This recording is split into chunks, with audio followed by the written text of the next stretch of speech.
Para iniciar esta jornada de mundos paralelos, les tenemos la presentación de un videojuego llamado The Origin Blind Maid.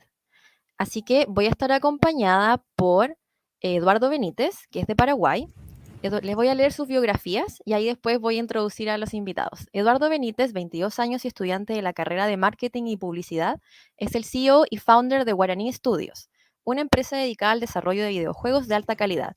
Fue premiado con el Premio República en el 2018 y seleccionado como una de las mejores pymes en el 2020.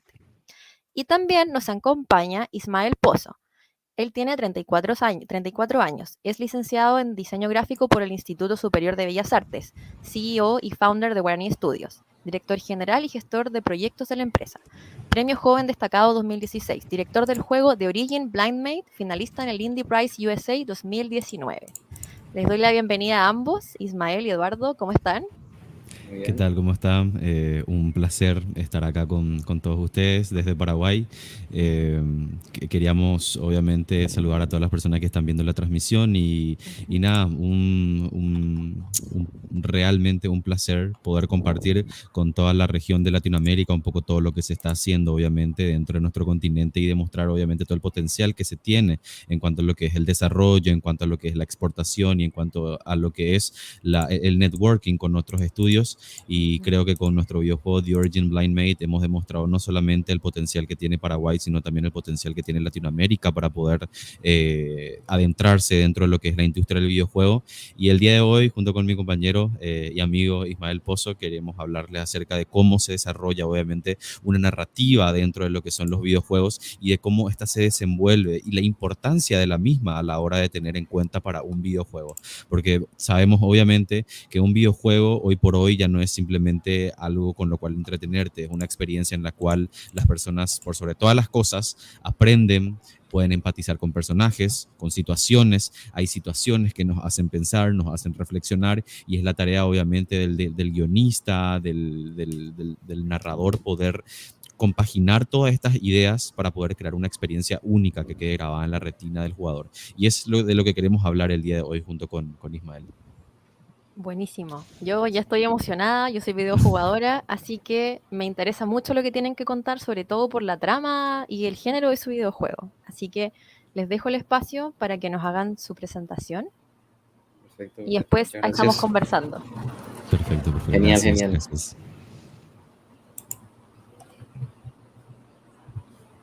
Ahí está, ahí ya se ve. Perfecto, perfecto. Bueno, creo que anteriormente ya se habían hablado en otros directos, otros géneros de formas de narrar, sea en cómics, revistas, inclusive creo que cine ya han comentado otros panelistas. En este caso vamos a hablar sobre la narrativa que sucede en los videojuegos.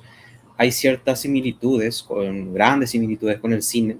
Sin embargo, existe como una especie de, de categoría diferente en la forma de estructurar el formato de la narrativa. Empezando con eso, empezamos hablando sobre lo que es el género en un videojuego. El género en una película, por ejemplo, se refiere directamente ya si es de acción, de terror, si es un thriller, si es drama, comedia. En cambio, en los videojuegos ahí cambia bastante. De hecho, ese término del género también se usa mucho en literatura, por supuesto, ¿no? No obstante, en los videojuegos es diferente y hay una especie aquí de definición que el género sería la clasificación de los videojuegos no según su narrativa, sino según su jugabilidad. Ahí es cuando empezamos a romper un poquito el molde de lo que es el cine o lo que tradicionalmente se conoce como género en literatura. Pero, ¿qué es la jugabilidad? En pocas palabras, porque quizás existen muchos neófitos aquí ahora mismo viendo el streaming de que quizás no conocen muy bien sobre lo que es jugabilidad en un juego. Es la forma de jugar en pocas palabras. Existe detrás de cada videojuego una forma de jugar que se resume en lo que sería la mecánica general del juego. Entonces, eh, este género representa, o sea, el género sería el tipo de jugabilidad que tienen los videojuegos. Por ejemplo, el CSGO, que sería Counter-Strike, uno de los juegos más jugados a nivel de multijugador y demás en el mundo. Inclusive fue uno de los pioneros del shooter o disparos en primera persona. Hay una característica particular de la primera persona, es que solamente se le ven las manos al jugador. A veces los nuevos juegos ya vienen, los juegos más actuales ya vienen con el cuerpo completo si uno mira hacia abajo. Pero en general es una mano con algún arma. En esencia, en eso consiste el género First Person Shooter o disparos en primera persona. Es así de sencillo. Aquí no hablamos de acción, no hablamos de terror ni nada. Es más bien, como le repito, es más bien relacionado a la jugabilidad. Luego tenemos los disparos, pero en tercera persona. En tercera persona aparece ya el personaje enfrente, como sería del cuerpo medio para arriba. Y se ve todo ahí, se ven todos los entornos. Es bastante parecido en cuanto a la jugabilidad con la primera, solamente que se ve al personaje. Y se trata de disparos. Usualmente se trata de disparos en la mayoría de los casos. No necesariamente, no siempre, pero en la mayoría de los casos es así. No sé si tenés algo que decir, Eduardo. Sí, principalmente creo que la evolución de estos estilos, de estos géneros de videojuego, creo que se vieron su auge en estos últimos tiempos, justamente con el videojuego que estás presentando, que es Fortnite, en el cual se presenta una nueva, no una nueva, pero algo con lo cual la mayoría no estaba tan acostumbrado hasta el momento del boom, que es obviamente el disparo en tercera persona. Hay muchas personas que lo prefieren así por la por lo inmersivo que se puede llegar a volver y además por lo fácil que es de poder motivar al jugador para poder, qué sé yo, comprar skins, para poder obviamente gradear a tu jugador. Entonces, este tipo de videojuegos de disparos en tercera persona aportan una perspectiva nueva y una perspectiva que realmente resalta mucho el entorno y el diseño de cada uno de los personajes de estos Traduciendo videojuegos. un poquito lo que dice Eduardo, cuando habla de skin, él habla de la ropa que usan los Claro, de la personajes. ropa, Porque, de los porque personajes. estábamos hablando del anterior. El anterior habla de primera persona y es solamente Sí, una mano. En sí, sí, sí. cambio, él habla de motivación porque ya se le está viendo al personaje. Entonces, Claro. hay como una especie de motivo de compra. Usualmente estas Sí, sí, clases de sí. juegos son gratuitos y la forma en que se genera, o sea, la forma en que se genera dinero, las empresas generan dinero, es a través de las compras dentro del juego de skins, como dice Eduardo, que serían diferentes trajes. Puede ser trajes Claro. completos con la cabeza y todo, ¿verdad? Inclusive también pueden ser armas. Pero hay un realce cuando se le está viendo a todo el jugador. No solamente lo están viendo los Claro. otros, sino también uno mismo. Y este juego de disparos, por ejemplo, en tercera persona, existía una tercera persona, hay un antes y un después de la tercera persona que ocurre con el cambio de Resident Evil 4. Es ahí donde rompe el paradigma de lo que era la antigua tercera persona, que era como una especie de una cámara muy lejana, en el que el Claro. personaje se le veía un poco Cámara más chico. estática. Ahora, claro, ahora la cámara se ve del medio cuerpo para arriba hacia un costado, puede ser a izquierda o derecha. Pero en esencia cambió el paradigma y uno de los juegos más ahora llamativos es Fortnite, es Apex Legends, es Free Fire, o sea, todos estos juegos que están Sí. utilizando los métodos de tercera persona. Seguimos un poquito entonces.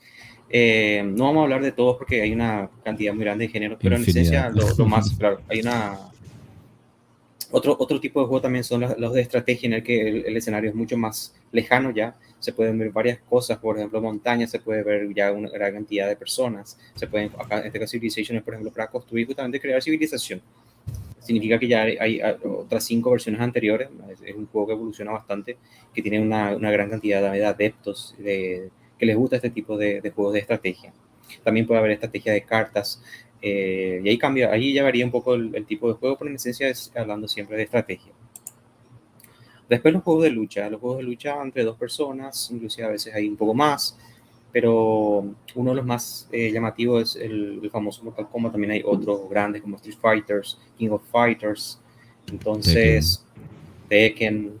Estos son los grandes juegos y que tienen un género aparte. Es un versus. En su momento era en la casa más uno podía jugar con el hermano, con el vecino, lo que sea, y después se volvió online, ¿verdad? Entonces uno lo juega con alguna persona de otro país, se vuelve mucho más aditivo en ese sentido. Y usualmente siempre tiene este formato. En su momento era 2D y de repente pasó a ser 3D y ahora tienen un realismo mucho más increíble con la base de la tecnología. Pero en esencia siempre es eso, the fight, la lucha. Y después deportes o carreras. Usualmente puede ser con esta perspectiva que se podría decir como una tercera persona. También se puede hacer en primera persona. O sea, uno manejando directamente, estando con la cámara del conductor directamente. Pero es de carreras. Casi siempre o sea, el jugador casi nunca sale del auto en estos juegos. Es directamente una carrera. Con el tiempo de repente ya empezaron a añadir policías como una especie de persecución y justamente eso consiste esta dinámica que es Need for Speed Payback y todos los anteriores, que más bien son como carreras clandestinas. Y después hay otro tipo de carreras, pero siempre hablando del género más grande que carreras de vehículo, pero puede ser otra clase de carreras de moto, pero en esencia va por ahí.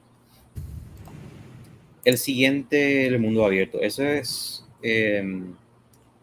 han existido mundo abierto con anterioridad, en realidad, pero ha evolucionado muchísimo. O sea, la tecnología ha hecho que los mundos abiertos, los juegos de mundo abierto, sean mucho más grandes.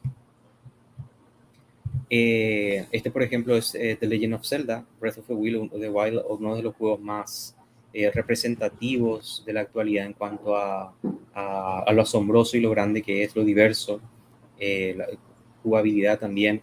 Mundo abierto se refiere a los juegos que uno puede ir hacia donde quiera ir. Hay cierta linealidad en cuanto a las cosas que uno tiene que hacer, pero es más bien como que uno va a cierto lugar y si encuentra algo, encuentra una misión secundaria. Pero sí o sí hay una misión principal en alguna parte. Y eso se va proyectando de esa manera la jugabilidad. Puedes hacer primero una misión secundaria, una misión fundamental, o una misión terciaria, o esa misión secundaria te tira una misión extra otra vez, y así. En eso consiste en esencia el mundo abierto. Y siempre estamos hablando desde la mecánica de juego o desde la jugabilidad. Nunca estamos hablando, ni hemos tocado todavía de trama, pero es raro porque estamos hablando, o sea, nuestro tema principal es la narrativa, pero esto tiene mucho que ver, el género del juego tiene mucho que ver con la narrativa porque en base a cómo se juega, se narra, en pocas palabras. Entonces es bueno entender primeramente qué es un género en videojuego para después hablar de la narrativa.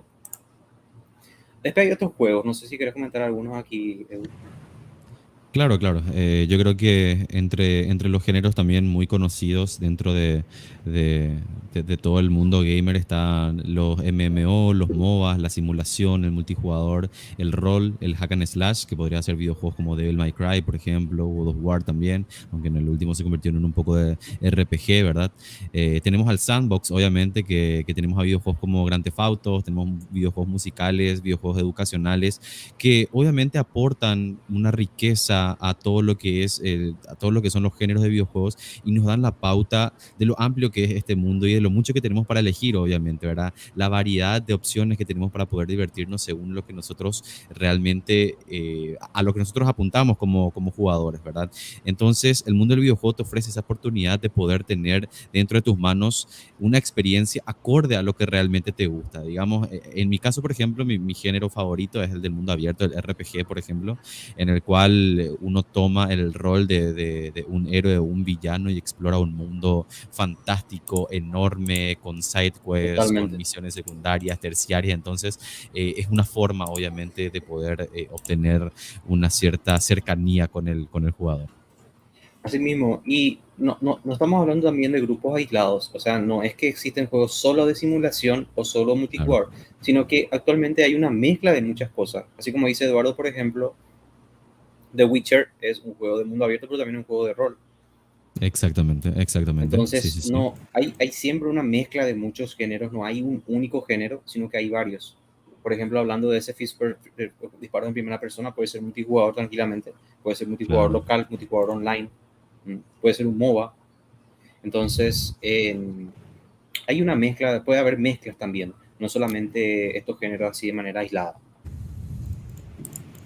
Y luego si hablamos de lo que es el subgénero, que más se entiende como subgénero, que es el tipo de juego según la narrativa o tipo de historia detrás.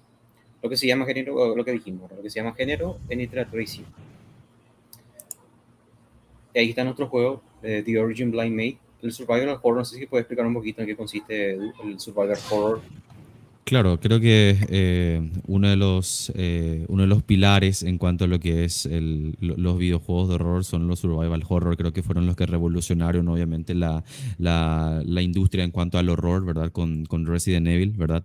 Y realmente en el survival horror una de las principales características es el poder, justamente como dice el nombre, ¿verdad? Poder sobrevivir a situaciones, a un ambiente hostil por medio de diferentes tipos de herramientas que puedan facilitar, obviamente, esta aventura, ¿verdad?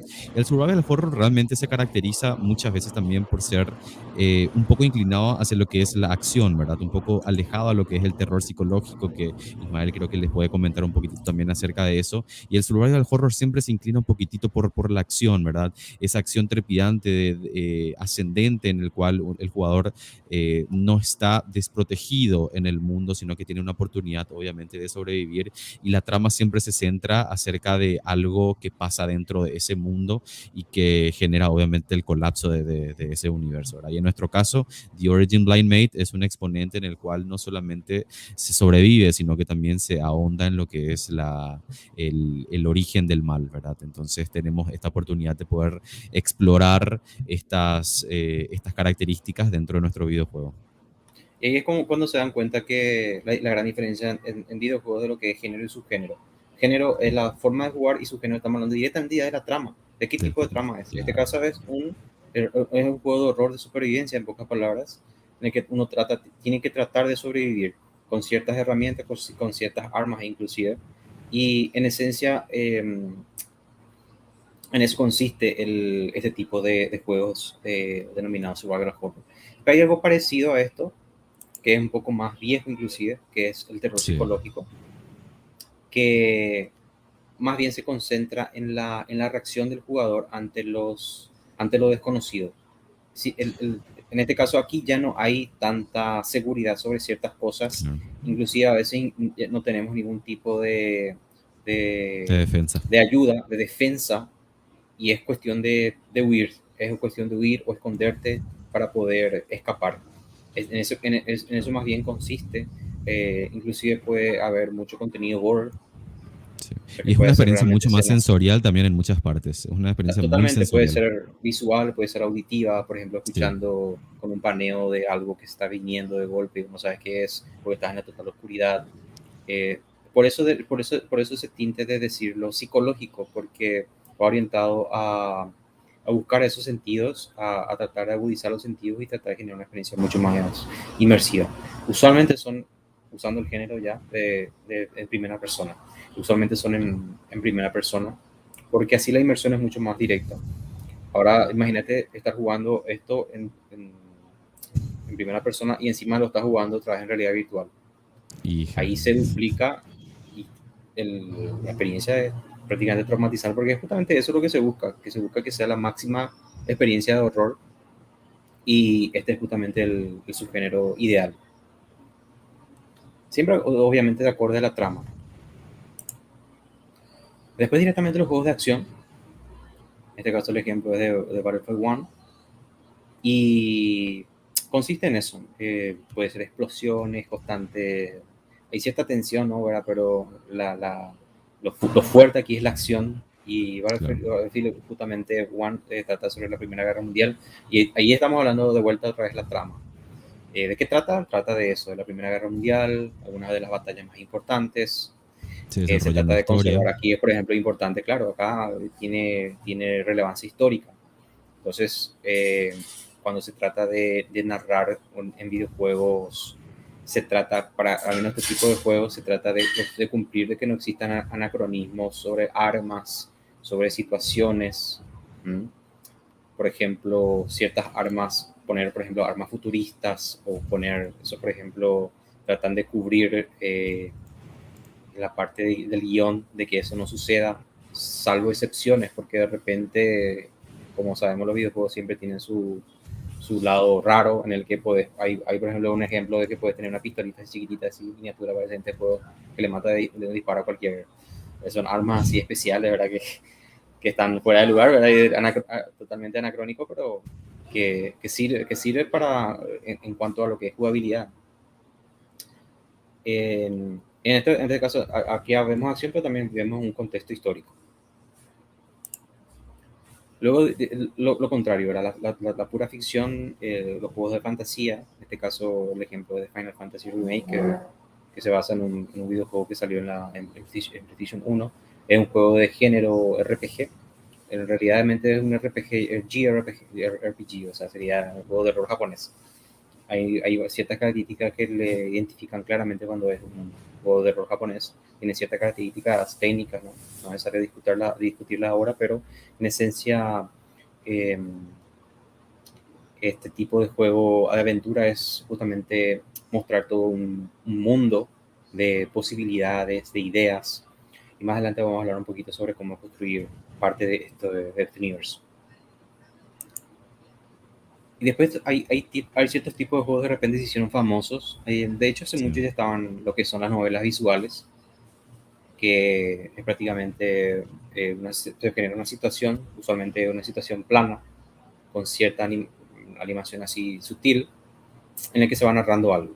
Que el jugador quiere, el desarrollador o el publicador del juego quiere narrar una historia y dependiendo de las acciones de la persona, la trama va a ir hacia una u otra dirección. Y después viene lo que es la película interactiva, que ya es el otro grado extremo de casi cero ya una película. Claro. Creo que hay un ejemplo interesante, por ejemplo, de ejemplo, valga la redundancia, en Netflix que salió hace un par de años o un poco más, creo, una serie que era interactiva, en la que la gente se volvía loca porque nunca había experimentado algo así. Los videojuegos ya lo hicieron hace muchísimo antes, ¿no? Pero son cosas que suceden, ¿verdad? De repente, por falta de conocimiento, la gente no sabe que eso es así. Pero es una cuestión de consumo también. Mucha gente consume películas y se sorprende por algo como eso, pero nunca consumió videojuegos y no sabe que hay cosas que ya anticipó el videojuego. Por ejemplo, este es el ejemplo de Detroit Become Human, en el que es prácticamente una película, en el que de repente hay una escena, y como se nota que, como estoy comentando, es una película, y es una película muy, muy realista, en el que la cinemática en sí, la esencia está ocurriendo en tiempo real. O sea, la CPU y la tarjeta gráfica de la consola está trabajando en tiempo real para poder producir todas esas imágenes. Entonces, a partir de un botón uno decide si le convence de soltarle a la niña o si le va a disparar directamente. Estas son posibilidades que no ocurren en las películas. En la película está todo, ya está todo dicho lo que va a pasar, pero en el videojuego, sobre todo de este tipo, es aquí donde se rompe muchísimo esa cuarta pared y te choca de golpe, ¿no? Y aquí vamos a un aspecto importante, que es la parte, creo, la parte más resaltante y la parte central de esta presentación, es que la narrativa sienta, dice, la base del juego, contextualiza el entorno y los personajes. Pero en los videojuegos ahí tenemos de vuelta en una especie de valor que se le asigna a la narrativa. De repente tenemos juegos que le dan muchísima importancia a la narrativa porque es fundamental de que acompañe a la jugabilidad. Es fundamental que acompañe a la jugabilidad. Usualmente, cuando los juegos tienen mucha importancia, la jugabilidad está arraigada y totalmente pegada a la narrativa. Y ahí podemos poner el ejemplo de The Origin Blind Made, por ejemplo, de nuestro juego, el juego que creamos. El uso, por ejemplo, del contexto histórico y geográfico, que está en el medio del Chaco paraguayo, hacia el lado ya cerca de Brasil, y las herramientas que tiene alrededor son plantas nativas. Y la forma de hacer, de poder salir adelante y poder ver con cierta claridad en la oscuridad es, por ejemplo, mezclando hierbas nativas. Entonces, ahí mezclamos la narrativa, el contexto, porque la narrativa, el contexto geográfico es fundamental de la narrativa. Necesitamos, cuando creamos narrativa, una narrativa, un guión, necesitamos ubicarlo al personaje en un lugar. Tiene que ser un contexto geográfico, histórico, primeramente. Entonces, ahí estamos forzando ya a que las cosas ocurran como tienen que ocurrir.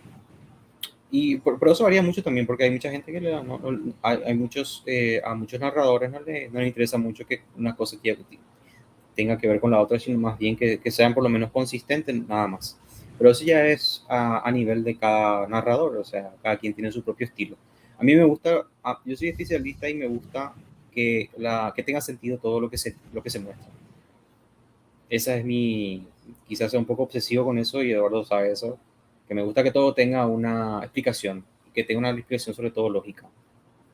Y en cuanto a la importancia narrativa, siguiendo un poco esta idea, están los que le dan mucha importancia a la narrativa en los juegos, lo que le dan una importancia regular, y después lo que no le da ninguna importancia, o poca o ninguna directamente. Claro. Y vamos a ver ejemplos y explicarlos cada uno. Lo que le da mucha importancia a la narrativa, por ejemplo, The Last of Us, The Origin Blind, nuestro juego, Metal es Gear. fundamental, claro, Metal Gear, y de Metal Gear, el gran director Hideo Kojima, que es luego director de cine, lo que buscan es arraigar todo lo que tienen de como jugabilidad y eso potenciarlo con la narrativa. Una fuerte narrativa bien profunda, bien discrepante, que genere una fricción y que separe opiniones. Porque si hay algunos directores, este director Druckmann, que es el director de Last of Us, por ejemplo, no, él quería romper nuevos paradigmas y no era que le interesaba mucho que todos estén de acuerdo con algo, sino que es justamente lo contrario, que existan opiniones divididas. Entonces busca una jugabilidad muy cruda, muy fuerte, una historia bastante profunda de venganza. Y ahí uno se va dando cuenta de cómo va estructurando su narrativa, y acá le da muchísima importancia a eso, a cómo se van desenvolviendo las cosas en la historia. Y después hay esa variabilidad de los diferentes finales. Puedes cambiar a un final u otro, eso ya depende mucho de cómo quieran implementar las cuestiones en el juego. Muchos lo hacen directamente porque existe lo que se llama la rejugabilidad, que es volver a jugarlo. Entonces puedes volver a jugarlo como para ver otro final. Pero realmente no tiene ninguna esencia narrativa, es más bien es para pasar el rato y que se siga quemando las horas, las pestañas, como dicen los videojugadores. Entonces, este tipo de juegos le dan mucha importancia a lo que es la narrativa. Después hay juegos que le dan importancia a la narrativa, pero aquí es más importante, como decimos la aquí en jugabilidad, Paraguay, la claro, mecánica. jugar, salir. Este es un juego de Sí. mundo abierto, entonces uno puede salir, si quiere puede ir a comer una Claro, la hamburguesa. libertad que te da el videojuego Claro, es eso justamente. claro, como vos tenés libertad de hacer todo lo que quieras, podéis salir a robar un auto. Hablamos de videojuegos, obviamente, no estamos hablando de cosas Claro, no hagan eso Entonces, en la vida no real. hagan eso, señores, señoras. No, y uno puede salir a robar un auto, no, pero porque eso es lo que más le gusta a la gente, eso es lo que más Claro. le gusta Y es el a este tipo atractivo de de esta juegos. clase de videojuegos, Claro, o exactamente, sea, sí, sí. no se van a ir a la misa, o sea, se van a ir a agarrar un auto, le van a robar plata a alguien, o sea, dinero a alguien. Claro. Eso es lo que van a hacer en este tipo de juegos. Y después, cuando se aburren de horas y horas ya de estar investigando lo que pasa, ahí se van y continúan la historia. Claro. Más o menos va por ahí este tipo de juegos. De hecho, también este juego es multijugador, entonces Claro, lo ahí que se juegan potencia muchísimo. Grand Theft Auto Online, entonces la historia totalmente descartan, sino que más bien compartir con amigos, reírse de los errores que a veces tiene el juego, que se cae a cierta altura, cosas así. Ese más bien es el atractivo, no tanto la historia. Luego vemos los que no le dan ninguna importancia. Usualmente los juegos multijugador que son gratuitos, los últimos que están viniendo ahora, Apex, hay una historia como que Claro, planta hay las una historia. bases, Sí, sí. sienta las bases, todas las historias sientan las bases porque, como dijimos, siempre tiene que centralizar el contexto histórico, el contexto geográfico, en dónde se juega, cómo se juega. A veces no importa ni el contexto geográfico, histórico, es solamente ponerle a unos personajes y que se pongan a disputar y matarse entre ellos, en pocas palabras. Y este es uno de estos juegos. Aquí prácticamente no hay ninguna importancia en cuanto a la historia, no se sabe de dónde vienen. Lo único que saben es que caen de paracaídas a una isla y y solamente uno tiene que sobrevivir. Entonces, solamente en eso consiste la trama. Prácticamente no hay trama en sí. Hay unas que son muy pocas. Por ejemplo, Claro, Fortnite. o la mayoría así tipo no sigue esa narrativa. O sea, puede existir, como dijiste vos, una base de lo que son esta clase de videojuegos, pero tipo, la mayoría de las personas no siguen esta narrativa, ¿verdad? O sea, siguen jugando por el atractivo del videojuego y no por la narrativa que tengan esta clase de juegos. Totalmente, totalmente. Y después tenemos ahí un poco, hay muchas estructuras narrativas que se pueden implementar en videojuegos, particularmente desde Guarani Studios, de la dirección de guiones y demás. Utilizamos el formato aristotélico, que es el planteamiento, confrontación y resolución, los tres, ¿verdad? El famoso introducción, nudo, desenlace, en el que hay un acto 1 en el que se empieza a explicar el planteamiento de la situación, de la historia, de la narrativa. Hay un primer punto de giro que produce el segundo acto. Después aquí en el nudo se explica a mayor profundidad lo que sucede hasta llegar al segundo punto de giro. Y de repente viene el tercer acto. En ese segundo punto de giro sucede el clímax, que sería el punto culminante de la historia. Y se produce la resolución. De hecho, esto es muchísimo más complejo de explicar, pero esto es como una especie de pincelada rápida de lo que es el formato aristotélico. Uno que lo divide en 6 partes para explicarlo mejor en cada detalle, cada punto de giro. Y hablando, y cerrando ya esto, un poquito, algunos tips míos sobre qué se necesita para hacer un buen guión de videojuegos.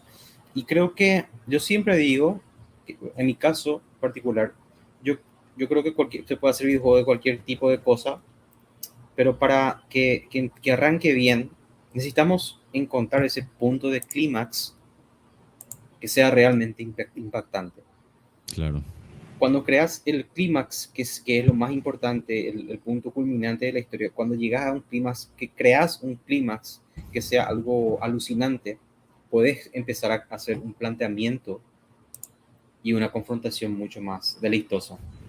Porque al crear ese clímax, tenés como una especie de, o puedes llegar a interpretar mucho mejor la construcción de por qué existe ese clima, justamente, ¿no?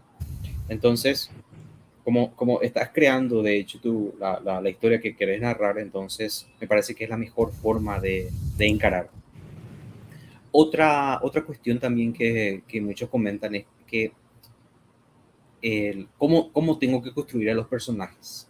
Para mí la mejor forma de construir a los personajes es que vos mostrás ciertas cosas del personaje, puede ser en el videojuego o en el cine, porque esto realmente implica para todo, para cualquiera de estos formatos. Puedes crear los personajes, pero tenés que crear el personaje completo, prácticamente tenés que crear toda su historia, por lo menos una pincelada, así como Mary hizo una mini biografía de nosotros, algo así tenés que tener de cada personaje tuyo, Claro, porque de ahí sí, puedes sí, sí. sacar muchas cosas también. No es que aparece así 5 minutos nomás y termina ahí no vas a encontrar profundidad. Por eso dice profundidad no visible. Porque cuando creas esa profundidad, de ahí te pueden salir muchas ideas de cosas que ese personaje puede de repente llegar a hacer. En eso consiste justamente los grandes guiones en el cine actualmente, ¿no? Algunos de ellos realmente son resaltantes. ¿Por qué? Porque usan el método de profundizar realmente al personaje en ciertas cosas y eso le da ideas. Y no todo lo que aparece, no toda la profundidad que le diste al personaje aparece realmente al final en tu narrativa o en tu novela o tu videojuego, pero te da ideas para maximizar y exprimir al máximo a ese personaje. A eso voy. Por eso hay cosas que no son Totalmente. visibles, pero que son construcciones tuyas que te ayudaron para poder mejorar a ese personaje. El siguiente punto son detalles y referencias que pueden ser referencias al cine, referencias de otros juegos o de otras películas, de otras novelas.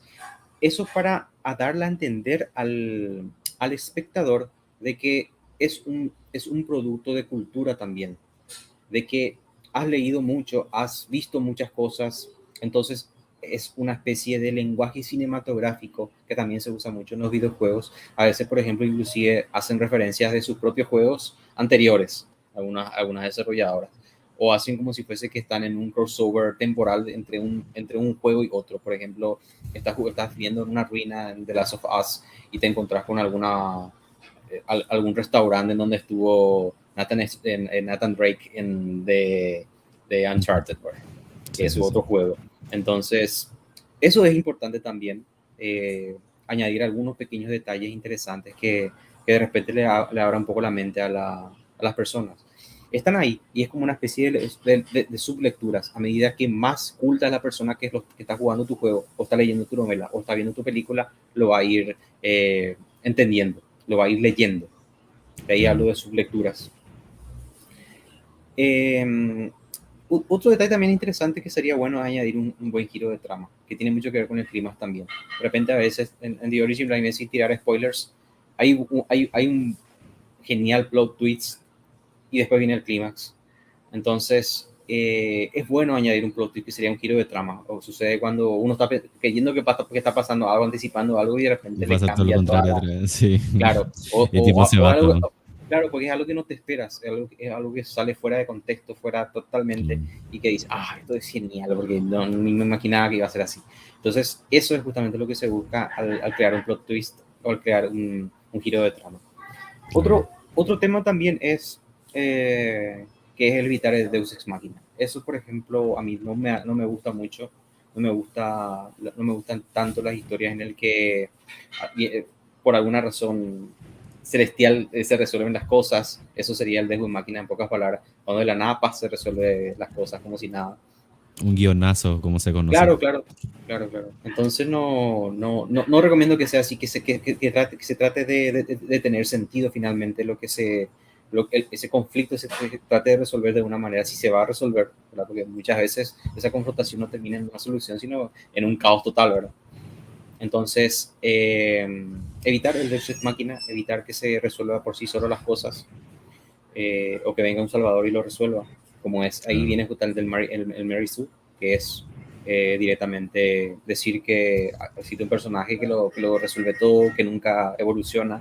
Eso deberían evitarlo también. En videojuegos hay similitudes con algunos personajes que parecen Mary Sue, pero en realidad están ahí para ayudar. Muchos van a decir, Mary Sue, por ejemplo, es el sepulturero porque él siempre está ahí, él nunca le pasa nada, pero en realidad hay una gran diferencia. El Mary Sue nunca evoluciona, nunca, siempre ayuda, siempre tiene la respuesta a todas las cosas, y deberían evitar esas dos cosas, por lo menos esas dos cosas. Y bueno, con eso nosotros cerramos nuestra presentación y esperamos algunas preguntas de parte de los panelistas.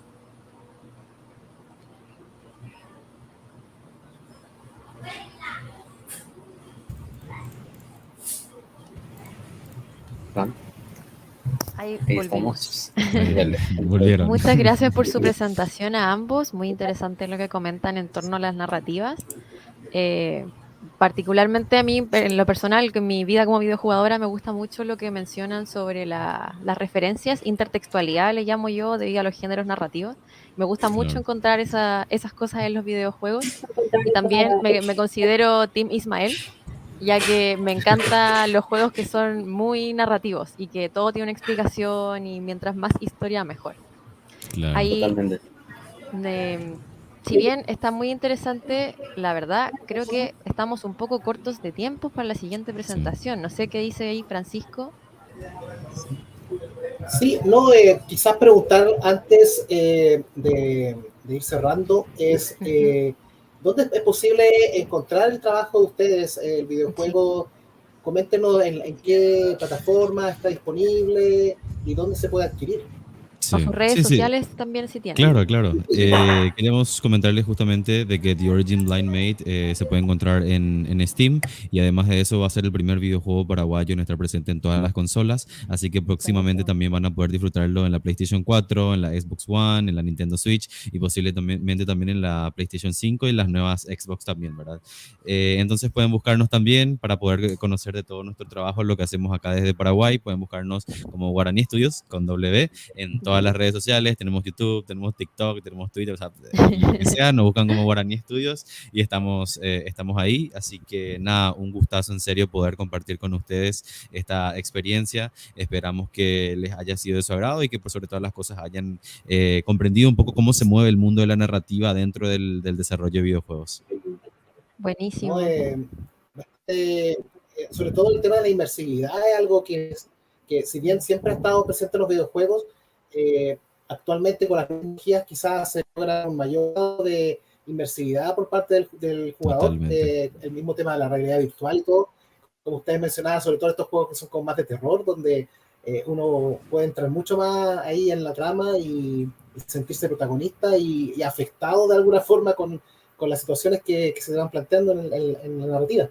Así es que no, bastante de acuerdo con lo que ustedes plantean respecto a cómo se están planteando actualmente los videojuegos y cuáles son los tips para que un videojuego se sienta como sea atractivo para el público. Claro. Bueno, por nuestra parte, agradecerles la confianza depositada en Mundos Paralelos para hablarnos de su trabajo. Y vamos a estar atentos a lo que se venga a futuro. También ahí pueden contactarnos para ir hablando y promocionando su trabajo en el próximo proyecto que tengan en carpeta. Así que muchas gracias. Perfecto, muchísimas gracias, en serio. Gracias, que estén súper bien. Y ahí felicitaciones por el juego y por el éxito de que se ha llevado a todas las consolas. Realmente muchas felicitaciones. Dale, vamos a ver cuándo vamos a Chile para una visita. Sí, pues nos avisan. Dale. A refrescarse con nuestro clima. Eso. Sí, por favor. Un alivio, por favor. Sí.